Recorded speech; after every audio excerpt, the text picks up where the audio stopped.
ทางการกัมพูชีทำการเนรเทศชาวจีน110 คนที่พัวพันคดีออนไลน์สแกมซึ่งทางการจีนได้ใส่เครื่องบินเมาลำมาหับผู้ต้องหาโดยตนเองเพื่อไปหับโทษที่จีน Time to shareสวัสดีท่านผู้ชมกลับมาพบกับรายการทำทูแสสำหรับหัวข้อข่าวที่เราอยากจะนำเสนอในมื้อนี้ก็คือเกี่ยวข้องกับเรื่องของการเนรเทศชาวจีน110 คนที่ประเทศกัมพูชีก็คือเกี่ยวข้องกับเรื่องของสแกมเมอร์ที่เกิดขึ้นในประเทศกัมพูชีและทางการของจีนก็ได้ใส่เครื่องบินเมาลำมาหับโดยตนเองเพื่อที่จะกลับไปหับโทษอยู่ในประเทศจีนในของข่าวได้มาจากแฟนเพจของกัมพูชีก็คือกัมพูชีทเมเดลี่ชาวจีนจำนวน110 คนถูกทางการของกัมพูชีเนรเทศออกนอกประเทศผ่านทางสนามบินเตโซซึ่งอิงตามการรายงานของกรมใหญ่คุ้มครองคนต่างด้าวของกัมพูชีเปิดเผยว่าการเนรเทศครั้งนี้แม่นย้อนชาวจีนทั้งหมดนั้นถือกวดสอบพบว่ามีส่วนพัวพันในคดีต้มตุนผ่านโซเชียลมีเดียหรือว่าเป็นออนไลน์สแกมส์การปฏิบัติขั้นตอนการเนรเทศนี้ได้จัดขึ้นในวันที่ 7 กุมภาพันธ์ 2026 ที่ผ่านมาโดยการเนรเทศผ่านทางเรือบินพิเศษภายใต้การร่วมมือระหว่างกรมสืบสวนและก็ปฏิบัติระเบียบกฎหมายกับสถานทูตจีนประจำกัมพูชีการเนรเทศของชาวต่างชาติครั้งนี้แม้นการปฏิบัติตามมาตรการทางกฎหมายอย่างเข้มงวดของรัฐบาลกัมพูชีในความพยายามที่จะปัดกวาดและลบล้างอาชญากรรมทางไซเบอร์เพื่อรับประกันเรื่องของการปกปักรักษาความปลอดภัยให้แก่ประชาชนของกัมพูชี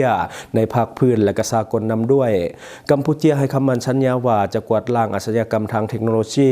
โดยบ่มีข้อยกเว้นใดๆกับกลุ่มคนเหล่านี้ที่คอยบงการและก็ควบคุมอยู่เบื้องหลังซึ่งทางการของจีนได้ใส่เครื่องบินเมาลำมาหับผู้ต้องหาที่สนามบินสากลเตโซโดยตนเองเพื่อนำผู้ต้องหาทั้งหมดไปทำการสอบสวนสืบสวนและก็รับโทษตามกฎหมายที่ประเทศจีน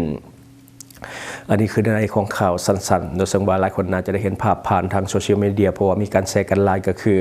การเนรเทศครั้งใหญ่110 คนสำหรับชาวจีนอย่างเดียวช่วงนี้การปราบปรามสแกมเมอร์ในกัมพูชีถือว่าดุเดือดและก็ค่อนข้างที่จะมีประสิทธิภาพหลายกว่าเมื่อก่อนเราสังเกตเบิ่งการเนรเทศแต่ละครั้งค่อนข้างที่จะหลายหลักร้อยขึ้นไปโดยซึ่งว่าการปราบปรามนี่ดุเดือดแต่ว่าปานนั้นก็ยังบ่หมดจักเทื่อสำหรับสแกมเมอร์ที่ว่าอยู่ในกัมพูชีโดยเฉพาะชาวจีนที่ไปเป็นผู้อยู่เบื้องหลังเป็นผู้ควบคุมสแกมเมอร์อีกเท่านึงกฎหมายของจีนขึ้นชื่อว่าศักดิ์สิทธิ์เป็นลำดับต้นๆของโลกในเรื่องของการปฏิบัติกฎหมายของจีนถือว่าปฏิบัติได้เข้มงวดและก็ค่อนข้างที่จะเฮ็ดแท้ทำจริงคือโทษสูงสุดของจีนก็ยังมีประหารชีวิตอยู่และก็ที่สำคัญก็คือการประหารกับประหารจริงบ่แม่นว่าโทษประหารอย่างเดียวคือการลงโทษแบบประหารยังมีอยู่จริงสำหรับชาวจีนช่วงนี้ก็เห็นว่าทางการของจีนก็มีความรับผิดชอบหลายขึ้นกับคนตนเองที่ว่าไปเป็นปัญหาในประเทศต่างๆโดยเฉพาะในกลุ่มอาเซียนของเฮาบ่ว่าจะเป็นสปป.ลาวหรือว่าไทยหรือว่าเมียนมาหรือว่ากัมพูชีที่มีคนจีนที่เป็นแก๊งสแกมเมอร์ไปตั้งฐานแต่ละจุดในช่วงนี้ก็เห็นว่ารัฐบาลของจีนก็มีความรับผิดชอบหลายขึ้นในการนำโตและก็ไปดำเนินคดีในประเทศจีนก็ค่อนข้างที่จะเห็นหลายขึ้นสังเกตได้จากการร่วมมือกับหลายประเทศในการปราบปรามสแกมเมอร์ที่เป็นชาวจีนและก็คนประเทศอื่นๆที่ร่วมขบวนการงานนี้สมเสยทางการเกาหลีใต้ที่ว่าเขาเจ้าเป็นคนจุดประกายในเรื่องของการทลายหังสแกมเมอร์ในประเทศกัมพูชีหลังจากที่ว่านักศึกษาถูกลวงไปที่กัมพูชีและก็เสียชีวิตเพียงแต่คนเดียว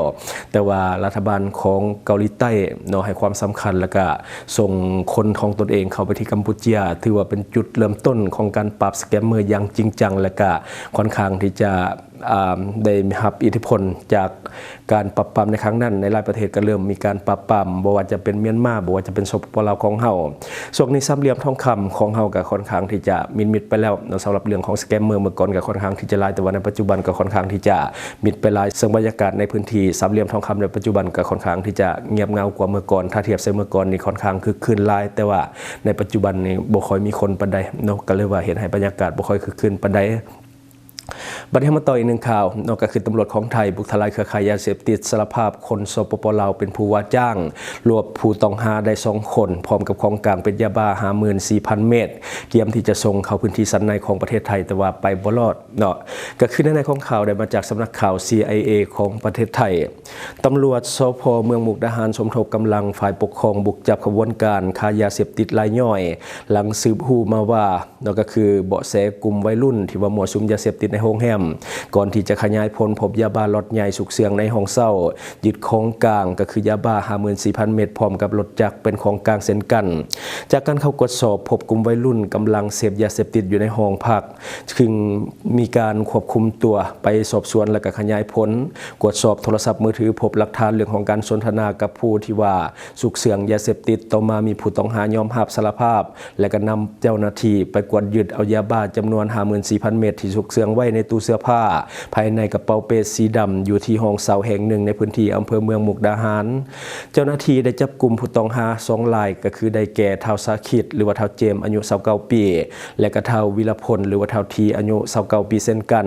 ของกลางที่กวดยึดได้ประกอบมียาเสพติดให้โทษประเภทหนึ่งก็คือยาบ้าเม็ดสีส้มแดงยี่ห้อซาลามีอักษร Y จำนวน 54,000 เม็ดรถจักรยี่ห้อ Honda สีเขียวเทาและก็ของกลางอื่นๆอีกหลายรายการผู้ต้องหารับสารภาพว่ารับจ้างจากเครือข่ายยาเสพติดข้ามชาติก็คือคนสปป.ลาวให้นำยาบ้ามาพักคอยไว้ในพื้นที่เพื่อที่จะรอท่าส่งต่อเข้าสู่พื้นที่ชั้นในของประเทศไทย